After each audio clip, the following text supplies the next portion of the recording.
নমস্কাৰ, মই স্বপন আৰু আপোনালোকক স্বাগতম জনালোঁ সোণোৱাল মিক্স আপ ইউটিউব চেনেলৰ আন এটা ভিডিঅ'লৈ। আজি আপোনালোকক ধুনীয়া এটা জেগাৰ পৰা ভিডিঅ'টো আৰম্ভ কৰিছোঁ। এইফালে চাব পাৰে পাহাৰ, আৰু এইটো ধুনীয়া ৰাস্তা। এইটো আমাৰ কোম্পানীয়ে বনাই আছে। বৰ্তমান বাজিছে 9:43। তো আমি এতিয়া গৈ আছোঁ তাতো এটা গাড়ী এটা প্ৰব্লেম আছে, সেইটো চাবলৈ গৈ আছোঁ। তো আপোনালোকক ভাবিলোঁ যাওঁতে অলপ দেখাই যাওঁ পৰিৱেশটো মেঘালয়।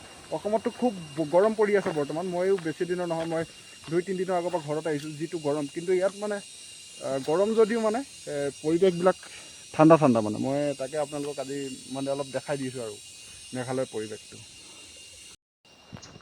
তো আপোনালোকক আৰু এটা দেখাওঁ, এই ৰ'দটো সেই একেই ৰ'দ, সেই একেই অসমত যোনটো ৰ'দ, মেঘালয়তো সেই ছেম একেটা ৰ'দেই।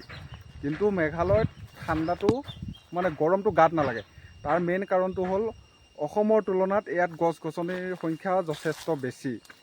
আৰু এইটো মানি লওঁ যে ভৌগোলিক বৈশিষ্ট্য অনুসৰি বোলে কিছুমান বৰফৰ দেখাও আছে, আপোনাৰ মৰুভূমি জেগাও আছে, এইটো মানি ল'ব পাৰি। কিন্তু বেলিটোৰ ডিষ্টেঞ্চ, সূৰ্যটোৰ ডিষ্টেঞ্চ, দূৰত্বটো অসমৰ পৰা আৰু মেঘালয়ৰ পৰা বেলিটোলৈ ডিষ্টেঞ্চটো সিমান বৰ এটা বেছি নহয়। তো মই ভাবোঁ গছ গছনি থকাৰ কাৰণে ইয়াত ঠাণ্ডাটো অলপ বেছি, ঠাণ্ডাটো গাত, ৰ'দটো গাত নালাগে। কিন্তু অসমততো এনেকুৱা ৰ'দ, এতিয়া আপোনাৰ 11টা বাজিবই হ'ল, অসমততো এনেকুৱা ৰ'দ আপুনি ঘামি জামি চেচ হৈ যাব কিন্তু ইয়াত ৰ'দটো গাত নালাগে, কাৰণ গছ গছনিৰ সংখ্যাটো বহুতখিনি বেছি ইয়াতে। আৰু মেইন কথা, আমি প্ৰত্যেকটো মানুহে জানে যে আমি গছ গছনিৰ পৰা অক্সিজেন পাওঁ। সৰু সৰু ল'ৰাও জানে, কিন্তু সময়ত চবে পাহৰি থাকে। দৈনন্দিন জীৱনত যে আমি যে অক্সিজেনটো লৈ আছোঁ, কিছুমান মানুহেতো এইটো পাহৰি থাকে যে আমি উশাহ নিশাহ লৈ আছোঁ কাম কৰি বা কামৰ ভাবি এইটো পাহৰি যায় যে কামৰ প্ৰেছাৰত বুলি নকওঁ, যে গৈ থাকোঁতে বা খোজকাঢ়ি থাকোঁতে যিকোনো কাম এটা কৰি থাকোঁতে এইটো পাহৰি থাকে যে মানুহে উশাহ লৈ আছোঁ, অক্সিজেন যে লৈ আছোঁ। তো সেইটো বুজাটো ভাল মানুহৰ কাৰণে। তো সেইটো কাৰণে গছ গছনি যিমান পাৰে ৰুব লাগে। তো পৰিৱেশটো চাওক আপোনালোকে, ইয়াতে ৰ'দ দিছে যদিও ৰ'দটো গাত নালাগে। আৰু কিছুমানে ভাবিব পাৰে বোলে পাহাৰ কাৰণে বতাহ দি থাকে, সেইটো কাৰণে বোলে তোমাৰ ইয়াতে ঠাণ্ডা মেঘালয়ত অসমৰ তুলনাত। কিন্তু পাহাৰটো, মৰুভূমিটো পাহাৰ থাকে, কিন্তু গছ গছনিটো নাথাকে। সেইটো কাৰণে তাতে গৰম হয়।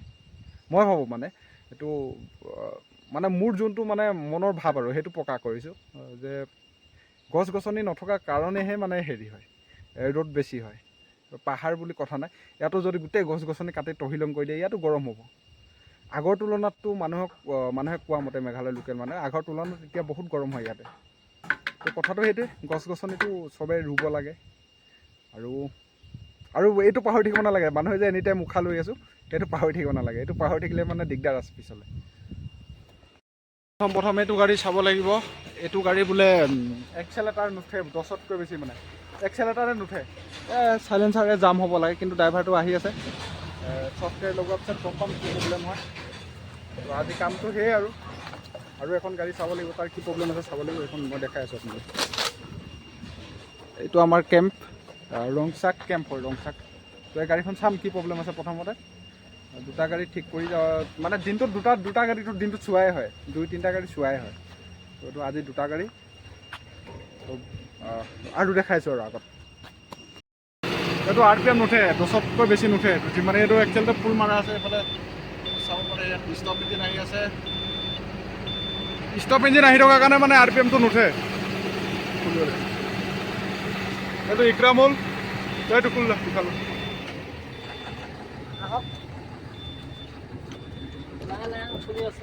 লাহে লাহে খুলি থকা হ'ব এতিয়া।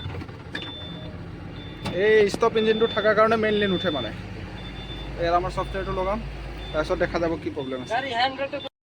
লগা, এইটো আমাৰ ছফ্টৱেৰটো এতিয়া লগোৱা হ'ব ইয়াত। তাৰপৰা মোবাইলৰ লগত কানেকশ্যন কৰা হ'ব। ইয়াত লগাই আজি অলপ ধুনীয়াকৈ দেখাইছোঁ আৰু লগোৱাটো। সদায়তো কাম কৰি দেখাই থাকোঁ।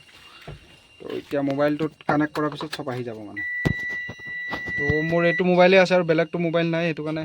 এইটো ছফ্টৱেৰ মৰাৰ পিছত মোটামুটি RPMটো উঠিছে।